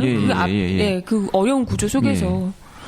그런 상황에서 또 궁금한 게 뭐냐면 그 사고 나고 나서 왜 군용 해군이 보유하고 있는 구조 장비 예를 들어서 심해 잠수정 있지 않습니까? 신문이나 인터넷에도 많이 나왔었던 그게 뭐 수심 500m까지 들어가고 그 다음에 뭐 최대 16명 정도를 10시간 이상 한 번에 10시간 이상 그 구조 작업이 가능하다라고 했는데 그런 것도 투입도 안 되어 있고.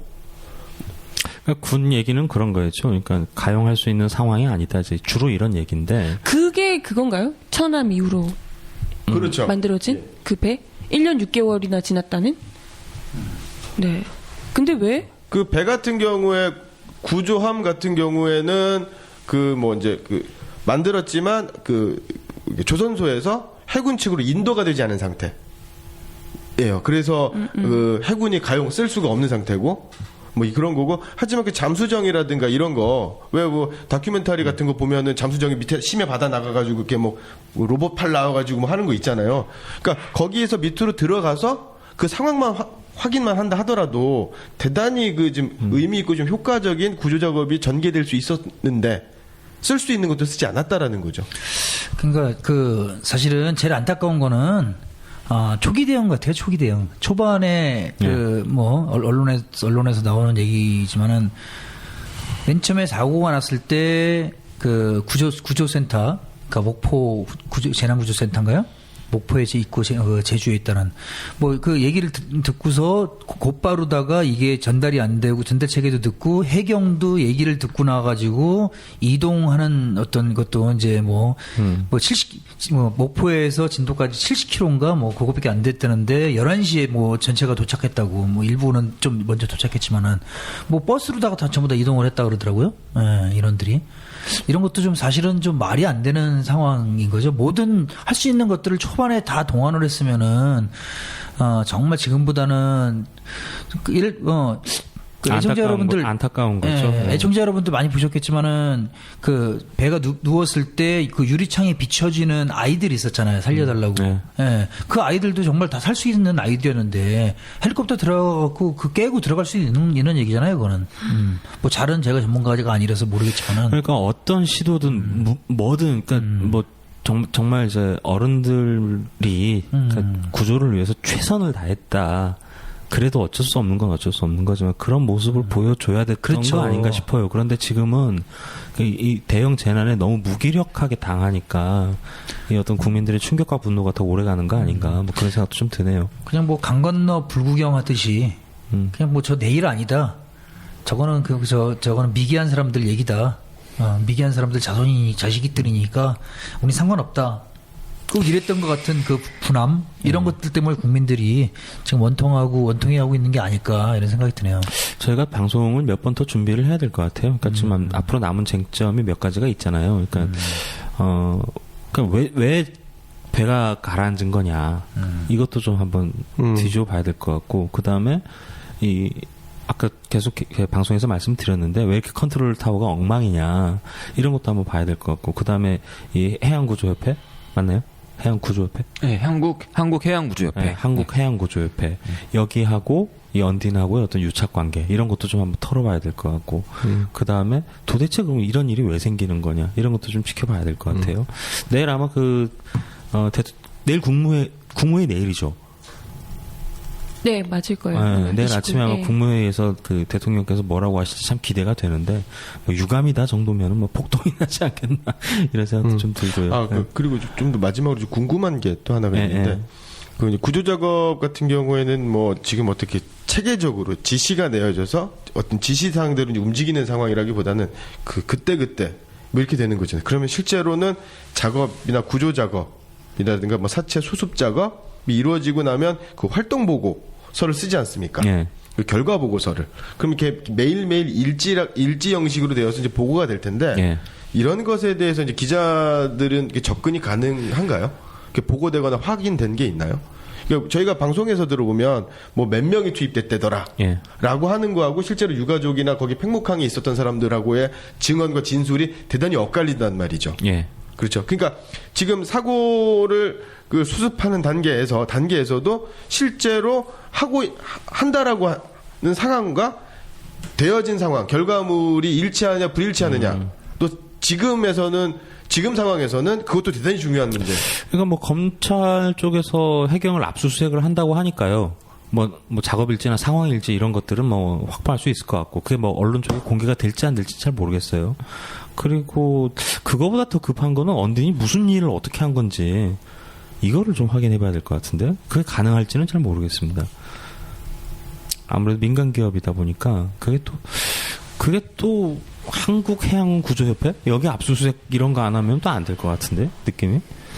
저는 뭐 어쨌건 지금까지 13일이 지났으니까요. 이미 지나간 걸 어떻게 할 수는 없어요. 이게 뭐 잘못된 것은 차후에 어떻게든 바로잡고 책임질 사람 책임지더라도 지금부터라도 지금 뭐 110명 넘게 그렇죠. 지금 이 아이들이 갇혀 있는 상황이잖아요. 실종자들이 그 친구들을 제대로 구조하는 것만이 어찌됐건 시신이라도 온전하게 우리가 이제 되찾는 것만이 지금으로서는 할 수 있는 최선일 텐데 지금 어떻게 되어 있는 뭐 13일 동안 뭐 중구난방으로 하더라도 어찌됐건 뭐 바지선도 한 척이라도 설치돼 있고 지금 어쨌건 그런 상황이잖아요. 그러면 다이빙벨 들어가고 하게 되면 어떻게 해요? 지금 이 상황에서는 그래도 순조롭게 어떻게 할 수가 있는 건가요? 그게 지금 또 많은 분들이 궁금해할 것 같아요. 사실 지금 뭐 해경 쪽에서는 워낙 초반부터 유속이 세고 시야 확보가 어려워서 어렵다. 구조활동 열심히 하고 있지만 조건이 만만치 않다라는 얘기를 계속 했던 거고요. 그리고 그게 참 안타까운 부분인데 지금 초동 대응의 어떤 우왕좌왕하는 모습 계속 말씀을 하셨지만 이미 지금 배는 바닥에 가라앉아 있는 상황이라는 거죠. 그러니까 배가 지금 전복되고 돌면서 지금 그 좌연 쪽, 배 좌연 쪽은 바닥에 닿아 있고요. 네. 우연히 지금 수명과 수평을 이루고 있는 상황인데 우연 쪽이 수면에서 25m 지점이고 좌연, 그러니까 바닥에 닿아 있는 좌연 쪽은 40m 정도 됩니다. 근데 이제 바닥에 지금 뻘이란 예. 말이에요. 지금 계속 뭐 들어가기도 하고, 그리고 40m 정도 되면 지금 사실은 이게 한 25m 이 정도가 스쿠버 방식 잠수의 거의 한계치래요. 더 내려가기 어렵다라고 하더라고요.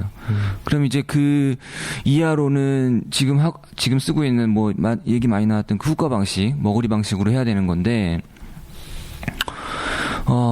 선체가 워낙 부유물도 많고 복잡하기도 하고 해서 이게 아시겠지만 호스를 달고 들어가는 네네. 거잖아요. 위에서 잡아주고 꼬이지 않게 해주고 그러는데 자체가 쉽지는 않대요. 그래서 지금 보면은 전체 선체 수색이 지난 주말에 발표한 게 32% 정도?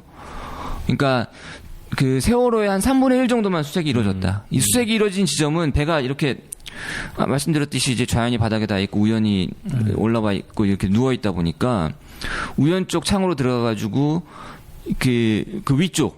위쪽은 수색이 이루어졌는데 그 아래쪽으로는 좌연 쪽으로는 수색이 전혀 안 돼 있는 거죠. 중간이 예. 들어가는. 근데 지금 보면은 우연 쪽으로 머구리 방식으로 들어가서 좌연 바닥까지 내려가긴 한계가 있거든요. 그렇겠죠. 좌연 쪽으로 수색하려면 사실 좌연 쪽을 깨고 들어가야 되는 건데 이게 지금 누워 있는 상황이라. 그래서 지금 보면 오늘 잠깐 얘기 나온 게 유족이 동의하면 소형 폭약 네. 그런 얘기도 나왔었죠. 그래서 구조, 그러니까 수색, 그러니까 어쨌든 간에 실종자들을 찾기 위한 수색 작업이 지금 만만치 않은 건 현실인 것 같아요. 그건 지금 그러니까 민간 잠수사들 네네. 초기에 도우러 갔던 민간 잠수사분들께서도 지금은 그런 말씀을 하시더라고요. 지금 그러니까 초기에 배가 떠 있을 때 그나마 네. 전복돼서 떠 있을 때 어떻게 예를 들면 크레인으로 잡아서 더 침몰하지 않게 조치를 취해 놓고 들어가면 모를까. 지금 상황에서는 사실 작업이 어려운 건 현실이다라는 얘기를 하시더라고요. 그래서 지금 보면 왜 실종자 시즌 수습이 되게 지금 초반 지난주 한 요 정도까지 해가지고는 그래도 네네. 하루에 한 2-30 네네, 그죠. 구씩 이렇게 나오기도 하고 하다가 지금 거의 안 나오잖아요. 예, 거의 날씨가 이제 워낙 발견을 못 하고 있는데 실종자들을 발견을 못 하고 이제 시신 수습을 해오지 못하고 있는 상황인데 그게 다 그런 영향이 있는 거고 지금 그나마 이렇게 한 구, 두 구 이렇게 나오는 거는 그 안에서 조류가 있다 보니까 조류가 또 이렇게 한쪽으로만 흐르는 게 아니고 조류가 돌기도 한다 그러더라고요. 그렇죠. 그러다 보면 있으면, 이렇게 예. 이렇게 부유하고 떠있던 시신이 조류에 튕겨 나오기도 하고 그래서 이렇게 이렇게 걸리면 이렇게 인양하고 그래서 이제 한두 구 정도 지금 인양을 하고 있는 상황인데 하여튼 수색 자체는 현지 조건에서는 정말 어려운 작업은 분명하네요. 예, 어렵게 하고 있는 건 사실인 것 같습니다. 이해를 좀 돕기 위해서 좀 덧붙여서 설명을 드리면 머구리든 이제 후카 방식이든 어쨌든 이제 산수줄을 메고 배에서 내려가잖아요. 근데 줄이 길어질 거 아닙니까? 이 줄이 이제 조류에 떠밀리는 거예요. 그렇죠. 그러면 사람이 앞으로 걸어가질 못하는 거예요. 줄이 이제 장력을 받으니까. 수압이 세지니까. 지금 상황은 그런 상황이라고 합니다. 현장에서 들려오는 소식들은. 그러면은 정부에서나 해경이든 구조본부에서든 앞으로 어떻게 하겠다라는 구체적인 계획 자체가 없는 거잖아요, 지금? 계획은 있지요. 총력을 기울이겠다 이런 말. 되게 총력이라는 말이 참 뻔한 말. 처음부터 총력 기울이겠다고 했어요. 참. 아니, 제일 가슴 아픈 게, 그러니까 참사도 참사인데, 현장 상황도 상황이고, 할 수 있는 게 아무것도 없는 거잖아요. 그냥 보고만 있어야 되잖아요. 그게 너무 속상해요. 답답하고. 생떼 같은 아이들. 네, 처음엔 이 정부의 무능함에 분노했었는데요. 오늘 이야기를 이렇게 듣다 보니까요. 오히려 정부가 처음부터 구조할 의지 자체가 전혀 없었던 것 아닌가 이런 생각이 들어서 소름이 돋을 지경이에요. 세월호 생존 학생들이 왜 그런다고 하잖아요. 어른들이 못 구한 게 아니라 안 구한 거라고. 진짜 그 말이 딱 맞는 게 아닐까 이런 생각이 들어서 너무나도 무섭습니다. 아니 일을 이렇게까지 만들어 놓고 오히려 정부 구조에 불신하는 사람들을 단속하겠다고 교육부 등 정부에서 열심히 온라인 훑으면서 뛰고 계시다고 하더라고요. 국민의 생명을 구하는 것보다 또 비탄에 잠긴 국민을 위로하는 것보다 침몰하는 정권을 구하는 것이 더 우선인 이 정부에 이제 대체 무엇을 기대해야 하는 건지 모르겠습니다. 그저 이 나라에 태어난 것을 원망해야만 하는 걸까요? 하지만 중요한 건 이번 사건을 제대로 바로잡지 못한다면 미래에도 언제든 똑같은 참사가 발생할 수 있다는 겁니다. 어떤 자리든 그 직위에 맞는 능력이 있는 사람이 그 자리에 앉아야 한다는 게 이렇게 중요한 얘기인지 미처 몰랐습니다. 국민을 보호하지 못하는 정부, 국민의 안위를 걱정하지 않는 정부, 이런 정부는 더는 필요하지 않다고 국가의 주인인 우리 국민들이 이제 당당히 이야기해야 하지 않을까요? 제발 지금만이라도 희생자 가족들의 마음을 끌어안고 비탄에 빠진 온 국민의 마음을 위로할 수 있는 진정성 있는 최선을 다하는 모습, 그런 모습을 볼 수 있길 바랍니다. 네, 오늘 감사합니다. 수고하셨습니다. 수고하셨습니다. 아이고.